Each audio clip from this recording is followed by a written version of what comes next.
A lot of people think that posting to social media creates a client. No, it doesn't. What creates a client is a conversation, right? It's meeting people, talking to them, fitting with them, and coaching them, of which social media can be part of the conversation. It can help you to meet new people, it can help you to have the conversation, but social media itself doesn't get you any clients.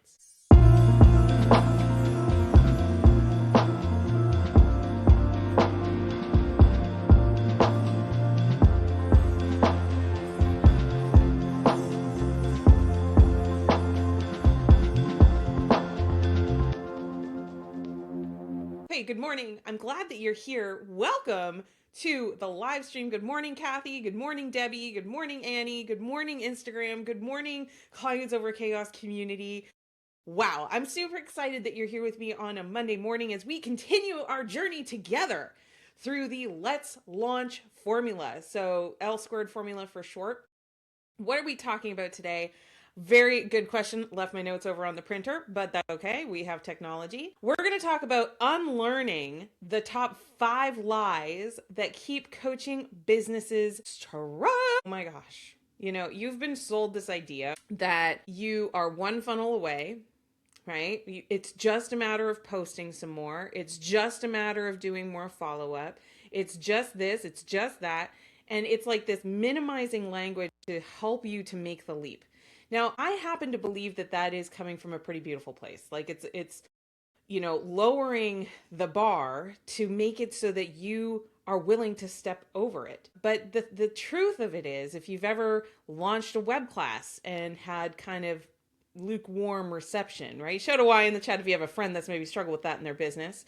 If you've ever not known what to even post on social media because it just feels like drudgery. You know that like one post isn't probably going to do it. Even posting for a week probably isn't going to do it. And, it can feel a little like the content black hole, right? So shout out Y in the chat if you have a friend who's struggling with a black hole of content. In this live stream, I'm going to actually walk through the 5 biggest constraints to your growth. And I'm going to contextualize this to our Let's Launch formula that we've been working through. And by the way, if you're like, what the hell is she talking about? This Let's Launch formula. It is something I've been talking about for a couple of weeks, and you can watch all of the replays. Like, don't do it right now. Stay here. You're here. But you can get the full recap in the Clients Over Chaos community. And you can join that group for free at next5clients.com. And if you're here live and you feel like it's been worth it to hear me talk about this formula live, be sure to send that very easy link to your friends, next5clients.com, so they can watch the training for free as well. Okay, so I want to clarify something about what I mean by launching before we talk about why it's not working. So I've been working through this formula actually in our paid community, the Experts Network. And one of my amazing clients, she said to me, well, I'm not really launching. I've already got 2 clients. And I was like, we are not speaking the same language here. When I'm saying launch, I mean to take off from where you stand. So if you have 2 clients and you want 10, you can launch, right? And I think a lot of the bro advertisers have really like dominated this idea around launching, that it's like this really big, awful thing. I'm like, no. A launch is a intentional project that you undertake to achieve a goal that is important to you. So if you're standing here and you want to be over there, we launch out of our couch, right? We launch into a plan. There's this activation. So that's what I mean by launch. I don't necessarily mean, that it's a particular marketing style or that it's for people who haven't started their business yet. This is an activity that's going to help you get unstuck rapidly. That's the idea behind launching. Are we clear on launch? Shout launch in the chat if you're like, got it. If I've got 8 clients and I want to get 2 more, I could be launching. If I've got, as many private clients as I want and I'm going to put a new program out there, that's a launch, right? If I'm going to rebrand, that's a launch, right? Like all of these things are launching. And so when I'm working with entrepreneurs, they're constantly wanting to activate and make a change. And this formula, this Let's Launch formula, is really about activating the change in a way that's actually going to create the results that you're actually looking for. Right? As opposed to sorta, no more sorta, no more halvesies, no more halfway. You know what I mean? Cool. Got it. Unstuck. Love it. Okay. So I want you to just think about what's a goal that you've had in your business for a minute. And like, I want you to specifically focus on the goal that's maybe not getting the speed to result that you're looking for. We're looking for speed to result, right? Um, I don't know. That's whatever is signed in with, right? So, okay, let us focus on this next big piece, the five things that are actually slowing you down from acquiring your next client, from launching your next business, from getting the social media done, all of the things. So, how many of you feel like your to-do list is just impossible before you even start the week? I know that that's how I used to feel when I would go to seminars and events and I would get all these really good ideas. The idea became a to-do item, and then the to-do item got on the list. And every time I went to a live stream or a webinar or something like that, I would write down another new idea that was going to get me unstuck, right? She's in the chat if that's ever been your pattern too, right? So yeah, okay, cool. So the thing that's really standing in the way, last week I was talking about gaining action. So just to recap that really quick, the action side of the formula includes just knowing the model, knowing what it happens to create a client. A lot of people think that posting to social media creates a client. No, it doesn't. No, it absolutely does not, right? What creates a client is a conversation, right? Shout out Convo in the chat if you hear me loud and clear. It's meeting people, talking to them, fitting with them, and coaching them, of which social media can be part of the conversation. It can help you to meet new people, it can help you to have the conversation, but social media itself doesn't get you any clients, right? So we talked about MTFC. The second thing we talked about was the right order or sequencing. A lot of people think that it's like, well, the reason I'm not getting clients is because I'm not posting enough. I'm not visible enough. And the reason I'm not getting clients is I just don't have the visibility. I'm not famous. And what we talked about was that sometimes we've just got to slow down to speed up. Sometimes we've got to change the order of what we're working on so that we create more of the outcome that we actually want to create using the resources that we really have. So if you're learning strategies from somebody who has, a million followers and they have a team and they've been doing this for 20 years and they have all this capacity, don't ignore that, right? Don't ignore that. There was an order and a sequence to their story too. So lean in and listen to how they started. Lean in and listen to how they began, right? That is super important because they are where they are because of what they've done, but they started somewhere. And if you're trying to implement a strategy that depends on having a team, having a lot of money, having a lot of influence and fame and brand established already, then you're not going to get the same kinds of results as someone who has all of those things. Am I being rude on a Monday for pointing that out? Am I crushing dreams or am I talking real? Right? Let me know in the chat. But the thing that really stops people is that they run out of time, they run out of energy, they run out of capacity, and they run out of fuel for their dream because like the doubts really come in and they're like, what's happening? We're going to address that today in the 5 things. But last week we talked about your success is in the sequencing. If you do things in a correct order, then you can leverage from one spot to the next spot to the next spot, and you're more likely to achieve success. So it's about bringing order to your to-do list, not just adding to it, right? On a Monday. What if I told you you could do so much less and achieve so much more simply by changing the order of what you're working on? Right? Shout out woo in the chat if that sounds so freaking cool. But the last thing is, of course, activating the motion, right? Like, and going through the actual motion itself. So when we're in motion, we get momentum. When we have momentum, it's easier to take another action.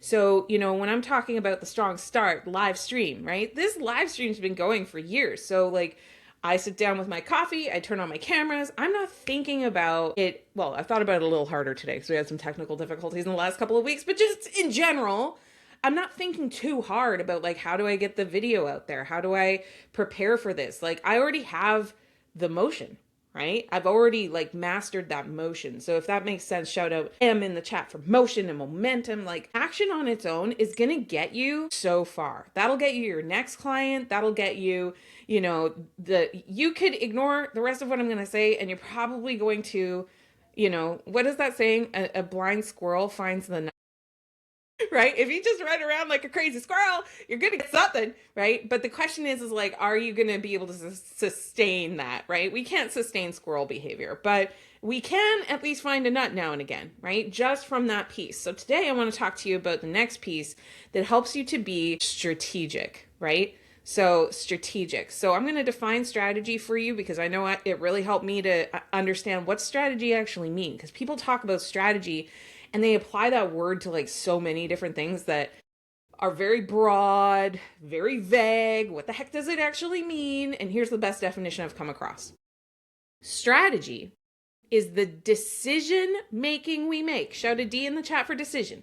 The decision making that we make about the resources that we have. Shout an R for resources. Can I get an R? R for resources, right? It's the decision making we make about the resources we have to get the best possible outcome. That, my friends, is strategy. It's not somebody in a suit. It's not just speaking to like one particular decision. It's not talking about like a way of being where you just like strut and walk around and like, I'm thinking about strategy. It's not an accent, right? There's no accent. There's no briefcase. It's just, what's the decision I'm making about the resources that I have to get an outcome? And what a lot of people think is like, I can't, like, let's unpack this just a tiny little bit more. Okay. You guys ready for a tiny bit more? So when you get an idea, whether it's from me, whether it's from like an event that you go to, a webinar you attend, an email you read, wherever you're sourcing, a book you read. How many of you read books, right? I love books. Books are great. So if you get like an idea from a source, we'll call it, right? And then it goes straight onto your to-do list. Do not pass go. Do not collect $200. Have you really made a decision? So the word decide means to cut away. So you've captured the idea, okay? You've captured the idea, but I submit to you today on a Monday that you have not yet elevated to the level of decision-making about your resources to maximize outcome. You just have an idea. So something that I really had to learn as somebody who grew up around like ideators, people who always have these great ideas, smart people, good idea, good idea, good idea, very little action, is because ideas are not that expensive. It doesn't cost you much to read something or hear something in content and write it down on a list. That's capturing the idea. You know what you probably need to do, and this is the thing that I had to learn to do, is you've got to consider that idea in your ecosystem of business. You got to consider the idea in your ecosystem of business, which requires you to have goals on what it is that you're creating. Is this too nerdy on a Monday, or are you guys like tracking with me and it's all good? Shout a Y if you're tracking. Just like tell me to slow down if I'm like, what, right? Okay, we're tracking. So it's, I had to learn that it's just simply not enough to have an idea, right? I get ideas all the time. I'm an entrepreneur. Obviously, I get ideas, but I don't act on every idea that I have. And it's because of these 5 things that we're going to learn today. So the second part of this Let's Launch formula that we're walking through, I call track it. Track it. So idea comes in, goes on to the idea capture list, but we need another step before we put it into our plan, and that is consideration, right? So what's the consideration of the idea? Well, considering what resources does it actually take to implement this idea, and probably even more importantly before that, is what outcome is this idea going to support? What outcome is this idea going to support? And by the way, you already do this. So if anybody here has ever worked on their nutrition habits, right?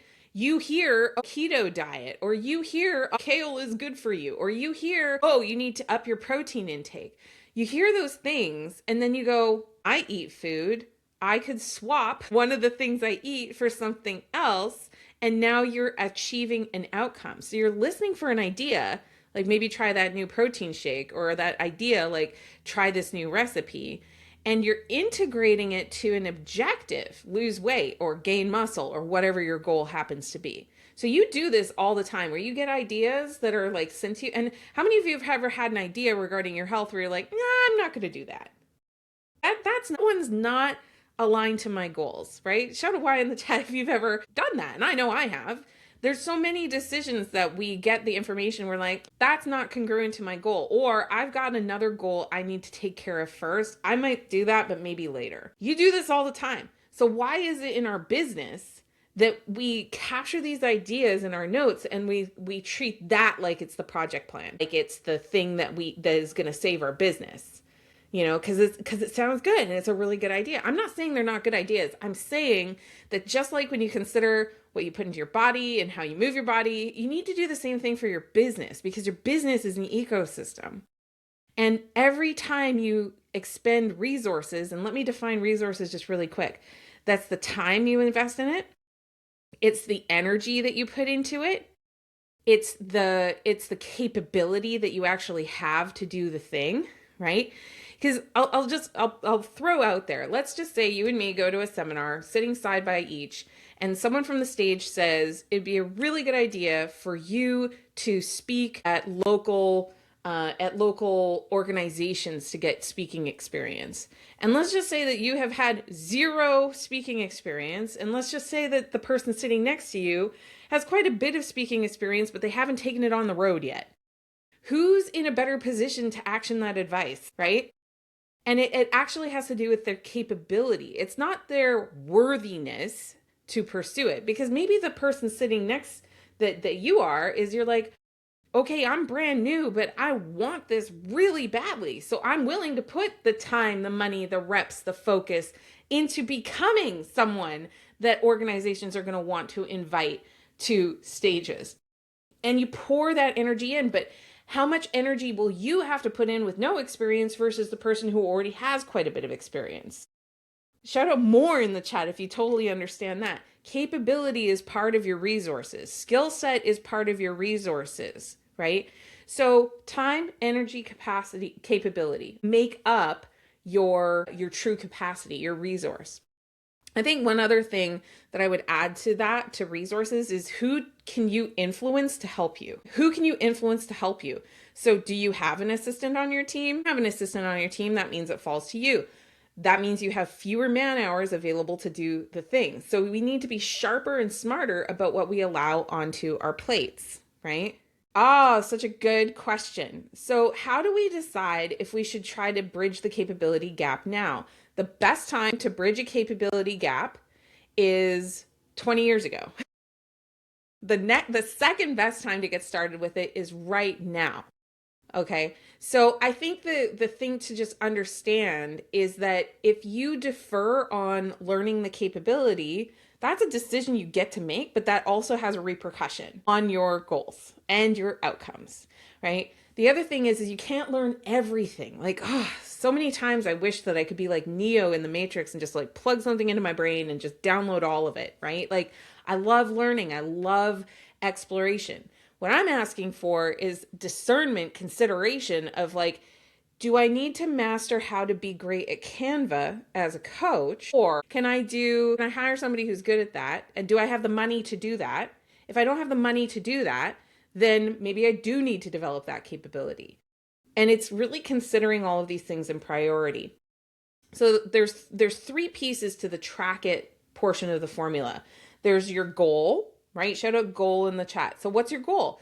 If your goal is to get clients, becoming a master of Canva is a tangential thing. That is not having a conversation with a person, right? And it's definitely not a prerequisite to having a conversation with a person.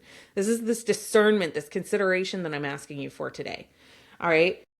The second big piece in the track it arm is the actual data, right? So using the Canva example, and I'm picking on this because a lot of coaches, my God, they spend all this time trying to become graphic designers. And I'm like, why?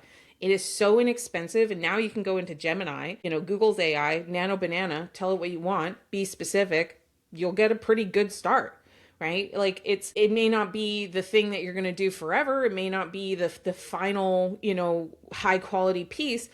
But then when you've got, say, $3,000, $5,000 together, hire somebody who's great at this, right? Let it be one of your goals. Again, having goals. So data is the information you have to be able to make decisions. So, for example, on the Canva thing, what data do you have that says that really successful coaches are ninjas in Canva? What does the data say? Or how likely is it that those beautifully coiffed coaches are hiring somebody, right? Because they already had something else. So look at the data, look at the information. How many people are asking you to sit down and have a conversation on the basis of something that you posted on social media? Give me the number in the chat and you and I know what it is, right? Like it's probably not a lot of people. So you becoming proficient at Canva is not directly going to achieve the goal, right? Zero. You've got data, my friend. So I'm not saying you shouldn't do social media. I'm saying that social media is something that takes years to master and that you need to start now so that later you get to leverage on it, right? Not for a funnel. So again, what's your data? What's the data show? What's your data? And like, is there an example that you can find of one post that just made somebody's career? Or do you have lots of data that says somebody that's made a career on social media posts a lot on social media and they post in a particular certain way, right? Data, data, data, data, data. Now, their data does not matter nearly as much as your data. So how many times have you posted to social media in the last 24 hours, right? Shout the number in the chat. Now, if you've got that data, right? I posted once. Good for you. I love it. Okay. Now, look at people who are successful at using social media to attract their clients. How many times a day are they posting? And where are they posting? Right? So many more times, right? So if you look at your data and you're going like, okay, I posted once a day, I got 0 result. Maybe I should try posting lots a day and see if I get a different result. That's like the big aha that I had a couple of years ago when I decided to get good at organic social media. I was like, maybe I'm just not posting enough. Maybe, right? And so I just looked at the data and I made an adjustment. So you have a goal, you track the data to the goal, and you make adjustments. So the 5 biggest myths are that the thing that's going to make you money is doing the thing once really well, or doing something super perfectly. When you're learning from webinars and you're learning from me and you're learning from everywhere, it is a theory. It is a theory that's being communicated to you. And I would never tell you something that I didn't believe to be true, but I just have to ask, like, am I omniscient? Can I see everything? Right? Absolutely not. I'm growing and I'm learning. And I hope you acknowledge that, right? I do have valuable experience to inform my theories. So that's why I'm sharing it with you, because it will speed you up. But the theories that I have that are backed up by the data of the experience that I have are way more valuable than something that's like a hypothesis that has never been tested. Can y'all see that?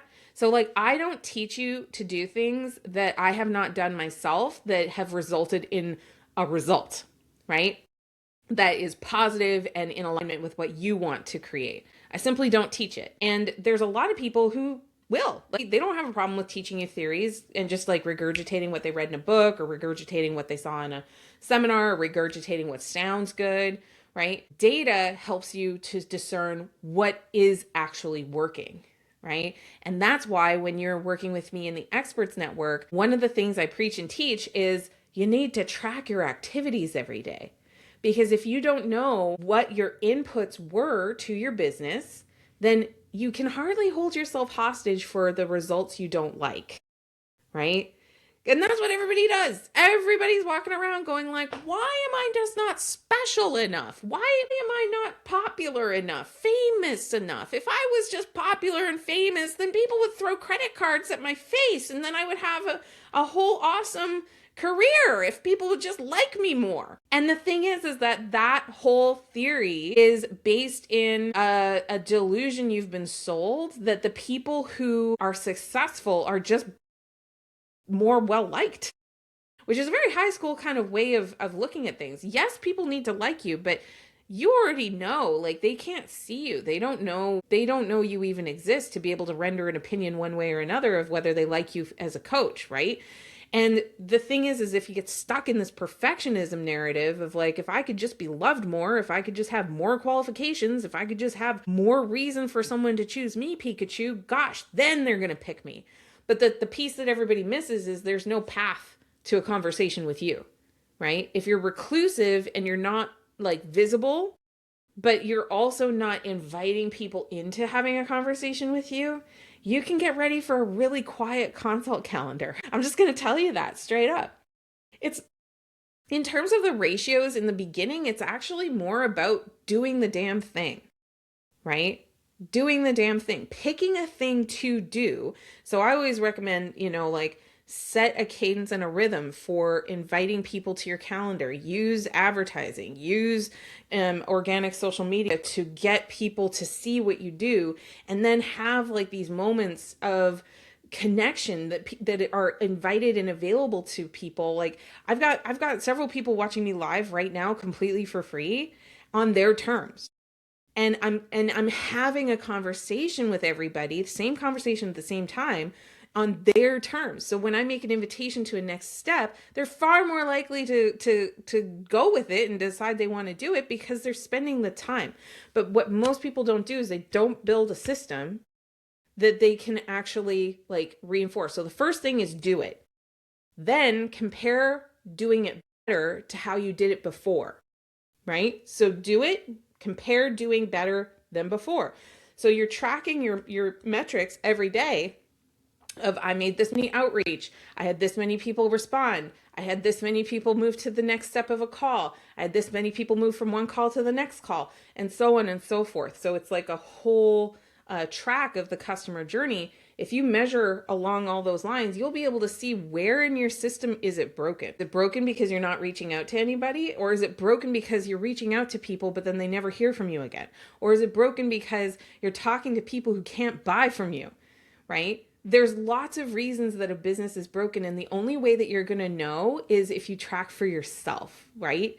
So own thy data. That's the first thing. It's not about other people's ratios and targets. It's about you setting a baseline by committing to doing the things. Baseline means like based on my current time, energy, and capability, this is the result I'm getting from the actions and behaviors I am doing. Right? Own thy data. So then that's your base. So now that you've got the base, you can start to introduce, to do your best to do one variable at a time. If I turn up this activity, does it affect the rest? Right? And for most of you, if you're still looking for your first or next few clients, for most of you, it's like, am I talking to human beings and acting as the coach in that conversation? Or am I hiding the fact that I'm a coach and also trying not to talk to people too much? The reality is that average coaches go get the certification, they come home and they tell no one. And it's a total secret. And it's because they're afraid to be seen starting. And they don't have activation or the realization that they're backed by an entire career. They just added a coaching certification, but they're backed by this capability that's been developed for like sometimes decades. That's just the truth. And they shrink because they think that it's about fame. They think it's about being really beautiful. They think it's about, all these things that are way out of their control. So then they deny their own agency.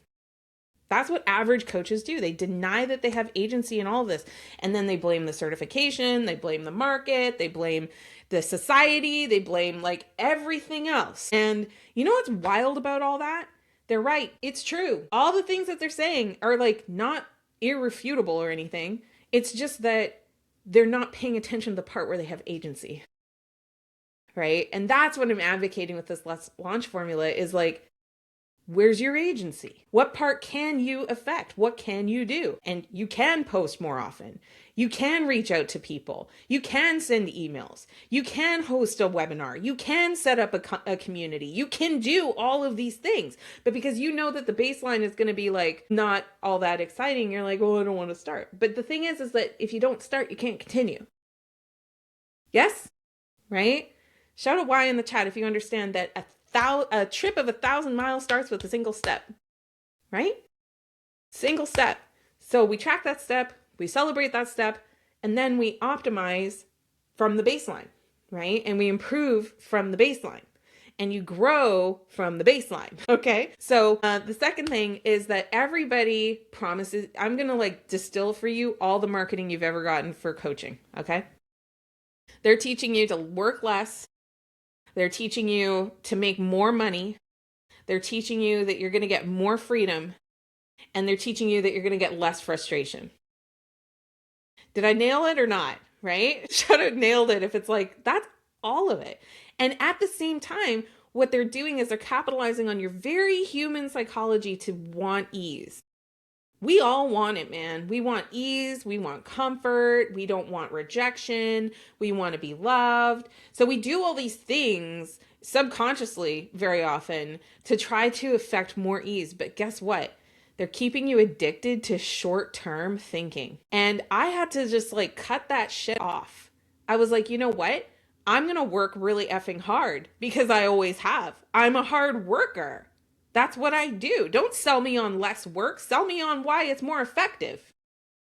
Right? Show me, right? Show me why it's more beneficial. On the more money promise. Oh yeah, more money. Okay, well, more revenue often comes with more cost. So again, it's like, it's up to me to add value to people in my life, and it's up to them to value my value. It's up to me to invite to the next step. It's up to them to take it, right? And so that whole narrative of like easy money, fastest path to money, it's like, it's incomplete. It's incomplete. And when I realized that, I was like, oh, I've got to have discernment. I've got to have this discernment of like, what do people really value? And people don't just want a coach to just sit on a call and go, yeah, okay, yeah, oh gosh, you're going through a hard time, eh? Oh yeah, that's a friend. Okay, that's not a coach. A coach is paid to push. A coach is paid to pave the way for solving real problems, not just like, oh, there, poor baby, and being an emotional support animal. You're not an emotional support animal. That's not what coaching is about. And I'm not saying you should never validate. I'm not saying you should never have empathy. Of course, obviously, but I kind of look at it like, obviously, if you want to be effective at this, you will need to have compassion for other people. Otherwise, they're going to think you're a big old jerk and they're not going to want to talk to you. All right? So everybody's promising you more money for less work. Yes, you will have that when you implement a system. And you optimize that system. And it's not that there will be less work, it's that it will be more beneficial work, right? And eventually, when you get very good at this, you'll be able to influence other people to run your processes for you, and it will be less day-to-day work. But if you think it's less work to manage a team, think again. If you are in the business of business ownership, that is hard work, no matter how you slice it. And as the stakes raise, the risk increases, and you have to manage that too. So I think like it's just playing to some ideas that we all kind of just have, and it's worth thinking about. Would I even do this for free? Would I do this regardless of what I get paid? Would I do this, anyway? But then also, do I love it enough to make the money? Do I love it enough to overcome my fear of asking to get paid? Do I love it enough to value it in my pricing at a level that makes sense for my market? Do I love it enough to sustain the message by making changes in myself? Right? Shout out grow in the chat if you realize like you will receive more money when you build the capacity to handle it, right? And not before. It doesn't work like that. In terms of freedom, this is the biggest joke of them all. You already have it. I'm just going to pause for a second. Marketers are selling you this idea that you will get more freedom when you change a job, but you already have freedom. You could quit that job that sucks. You could start a business right now without their permission. Like, you already have it. And I think that was one of the biggest breakthroughs for me, is I realized that I was so dependent on the hierarchy of the corporation that I worked I was so dependent on my mentor relationships that I was like I didn't think I had permission to act. And again, this is coming back to agency, right? You have it. Now, do you have total confidence that the choice that you're making is the right choice for you? Maybe not, right? Do you have the capacity to make certain choices based on your bank account and your calendar and so on? We all have constraints. But again, they're yours. You have the freedom to remove things from your calendar. You have the freedom to change how you allocate your money. You have so much freedom. And they're selling you this idea that if you ride with me, kid, you will finally get to experience something you already have, right? Shout out I'm free in the chat. You are. I don't want to sell to somebody who doesn't freely and willingly come into my program. Do you? Right? I want that to be high consent. I want that to be a high agency conversation. I want somebody to be like, right, I have done the math. I have thought about this. I'm following my heart. And this is exactly what I want to do from a place of freedom, not because I'm jangling the keys of freedom, right? Finally, less frustration. Oh my goodness. You guys ready for that one? Okay. You're being sold less frustration. The only person who is going to make you less frustrated is you. Choose joy, right? Choose joy. Like, why be so pissed off all the time? What is actually like the stick in your butt? You know what I mean? Like if it's, and I am all for like doing things smarter and smoother and all of that kind of thing. But in terms of like being frustrated, being anxious, it's like, that's an inside job. That's what I work on with my coach. That's what I work on with my therapist. That's what I work out in my journal. That's for me to work out. That's not for you to necessarily deliver, right? So this is actually all just one thing. So the first one is that you need to have your own data so you can make decisions, from a place of you're in the driver's seat. The second thing is just be careful of easy street promises, right? Say no to easy street. It's a dark ass alley and it's going to leave you broke and sad, right? Easy street is not a beautiful place to be. Third big one. 98% of business owners do not do this, and it's because they're scared of math. I used to say never do math in public. That used to be like part of my whole like shtick, and I said it a lot. And one day I stopped. And the reason I stopped is because I realized, oh my God, the numbers are what actually do give you a sense of predictability and outcomes. So Debbie was talking about ratios earlier. You can master and learn ratios when you have the data, but only if you review the data and you have interpretation from the data. So the data is not one point. The data is a collection of data points that you're then able to interpret trends. And really, like at its most reduced level, the idea is that you can say, when this happens, then this much happens. When this much happens, then this much happens. So when I do this much outreach, I get this much response.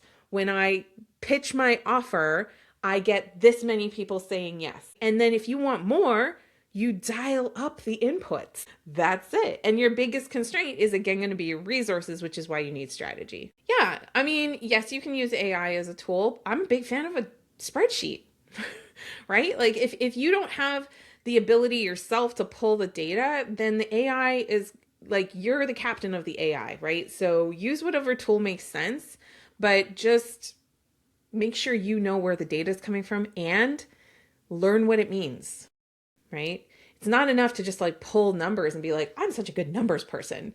You have to do the math. You have to actually work out like, when this happens, then this happens. Well, what if I did more of this? Then what could happen, right? And we start to forecast and predict what could happen, right?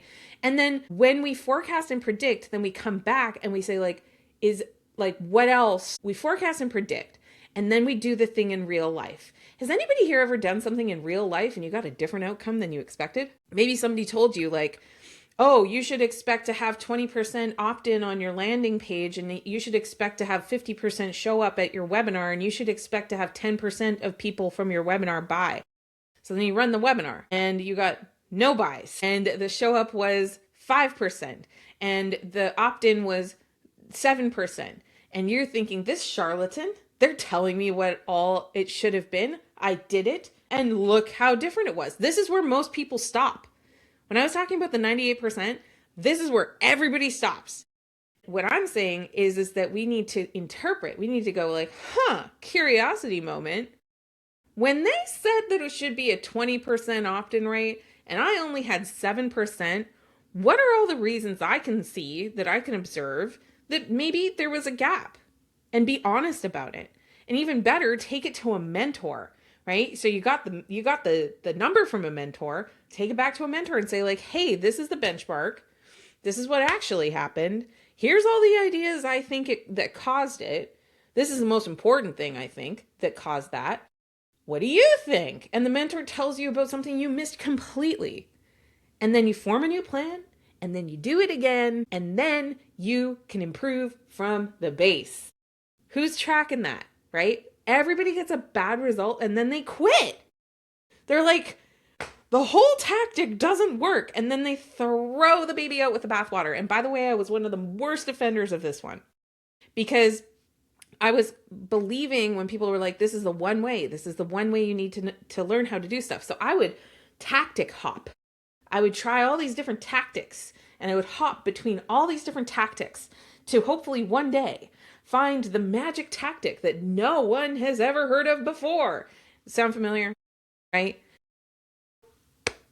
The thing that changed my life is when I finally started looking at the actual numbers of my business on timeline. And I started to see, I'm like, I'm getting these conversations, but I'm getting them from a source other than the one that I was actually working on. You know, I'm getting these sales, but I'm selling something different than what I thought I was selling, right? And so, oh my gosh, Debbie, I'm so glad. She's like, this is probably the best thing I've heard in a while. Yeah, exactly. So 98% of business owners don't do this because, quite frankly, they are embarrassed by their own results. And, you know, more than that, they're embarrassed to have to ask for input from mentors. And they're embarrassed that when they ask the AI is giving them like a bunch of floofy, make them feel good kind of answers, but they're not getting like the real sauce. And so I just, yes, track it. That's like the main thing here. Fourth big thing, this is like a law of the universe, that every action is met with an equal and opposite reaction. You know what I mean?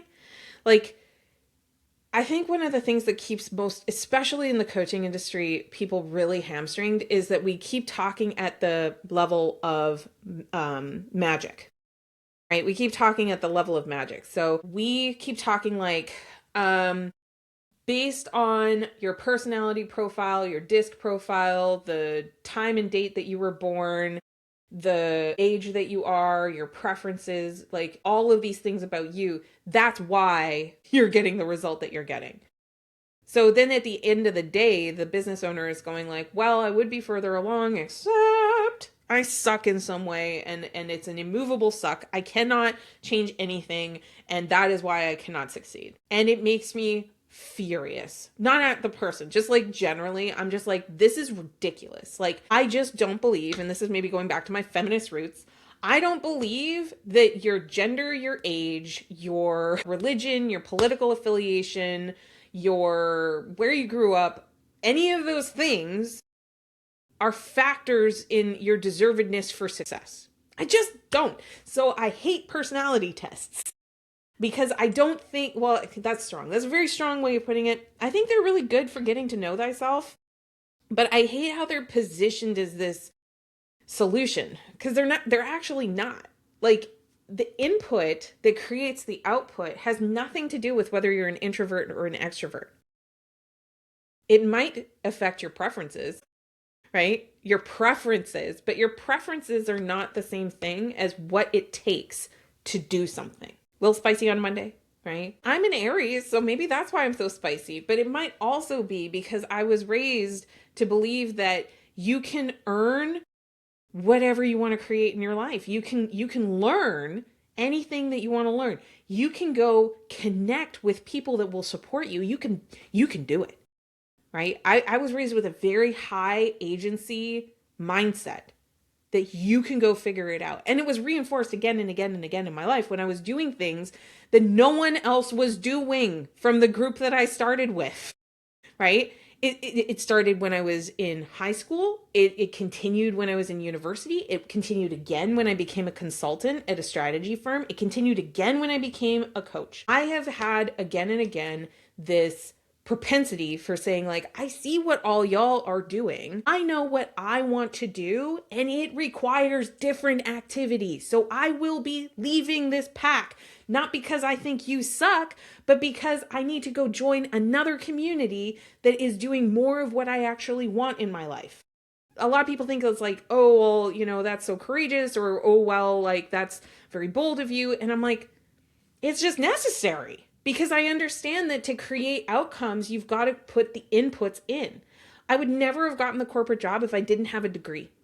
And not just any degree, I had an engineering degree, right? I would have never gotten an engineering degree if I didn't decide to go to university, So the real strategy of business is knowing what are the inputs that create the outputs. And when people are getting results, look at the data. It's because what they're doing isn't working. So it makes banana no sense to model the behavior of everybody around you.